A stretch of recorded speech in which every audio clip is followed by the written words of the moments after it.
இது வந்து என்னன்னு கவனிங்க. நம்மளுக்காக ஏதோ ஒரு ப்ரிப்பேர் பண்ணி வந்து பேசுறாங்க. அதனாலதான் நான் மைக் வாங்கினேன். இப்ப நான் ஒரு கேள்வி கேட்கிறேன் பாருங்க. இப்ப எல்லாம் சுறுசுறுப்பாயிட்டீங்க.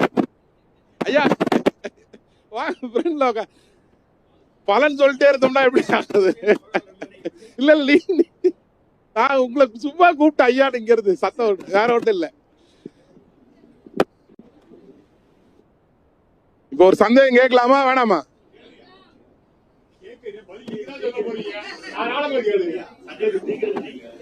இல்ல சந்தேகம் தீக்கிறது இல்ல, ஒரு கான்சென்ட்ரேஷன் வந்து ஸ்டேஜுக்கு கவர் பண்ணி இழுக்கலாம். ஏன்னா வேற வேறமா இருக்கு. இப்ப வந்து அவரு சுப்பிரமணியா, வெங்கட சுப்பிரமணியா வந்து உண்மையாலுமே நல்ல விஷயங்கள் சொன்னாரு. ஆனா எத்தனை பேருக்கு போச்சுன்றது தெரியல இல்ல. அப்போ வந்து ஒரு கான்சென்ட்ரேஷன் வந்து ஸ்டேஜுக்கு சென்டர் இழுத்தாதான் அது எல்லாருக்கும் கவனத்துக்கு போகும். ரொம்ப சிம்பிளான கேள்வி, ஒரே ஒரு கேள்விதான். ஒரு கிரகத்துக்கு ஏன் 3 நட்சத்திரம் கொடுத்தாங்க? ஒரு கிரகத்துக்கு ஏன் 3 நட்சத்திரம்?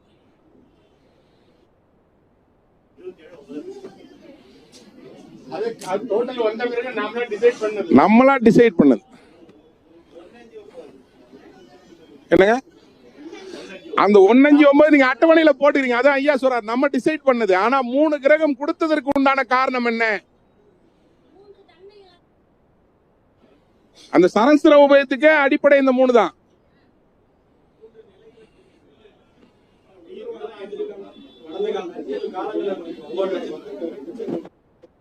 ஓரளவு ஒரு 25-30%. இது பெரிய வில்லங்கமாச்சே. எப்படிமா?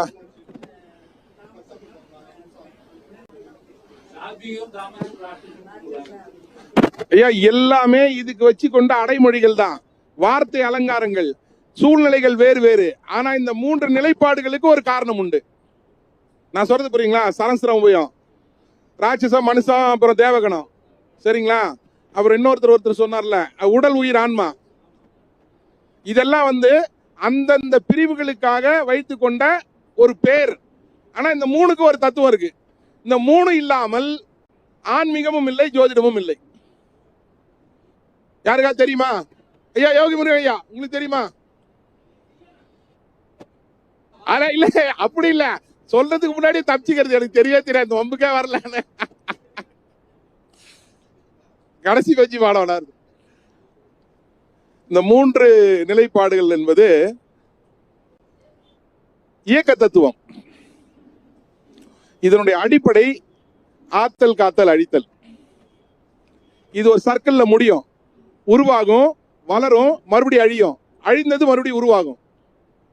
இதுதான் பிரபஞ்சத்தினுடைய தத்துவம். இந்த தத்துவம் தான் இயக்க நிலை. இந்த இயக்க நிலை தான் முக்கோணம், ட்ரையாங்கிள். உடல் உயிர் ஆன்மா தான் நீங்க வேற சொல்லுங்க, தாது மூலம் ஜீவன். இதனுடைய மூலத்தினுடைய அடிப்படை தான் நவாம்சத்தினுடைய பிரிவு. இதுதான் நவாம்சத்தினுடைய பிரிவு. மேஷ லக்னத்தினுடைய அமைப்பு உருவாக்கம். அங்க என்னென்ன கிரகம் நம்ம பிக்ஸ் பண்றோம் நவாம்சத்துல? குரு, சந்திரன், கேது. இதெல்லாம் உருவாக்கத்திற்கு உண்டானது. காத்தலுக்கு உண்டான விஷயம் என்ன? சுக்கிரன் வேணுமா? செவ்வாய் வேணுமா? சனி உழைப்பு வேணுமா? இது சிம்ம நவாம்சம். மேல ஆத்தல் ஸ்டார்ட் ஆகும், மேல் புள்ளியில ரைட் ஹேண்ட் சைட்ல காத்தல் வந்துடும், சிம்ம நவாம்சம். இந்த ஆத்தலும் கழித்தலும் என்ன விஷயங்கள் இருக்கோ அத தனுசு நவாம்சம் சொல்லும். இந்த தனுசு நவாம்சத்தை நீங்க கடந்துட்டீங்கன்னா மறுபடியும் மூலத்தோட தான் போய் சேரணும். இதான் பிரபஞ்ச இயக்க தத்துவம். இதனால்தான் ஒரு ராசிக்கு 3 நட்சத்திரம். ஐயா சொன்ன மாதிரி அதை நம்மளுடைய டிகிரி வயசுல போடும்போது 120 டிகிரிக்கு போட்டோம். 1வது டிகிரியில அஸ்வினி ஸ்டார்ட் ஆச்சுன்னா 120 டிகிரியில ஆயில்யம் முடிஞ்சிடும். 121வது டிகிரி மகன் ஸ்டார்ட் ஆகும் மறுபடி.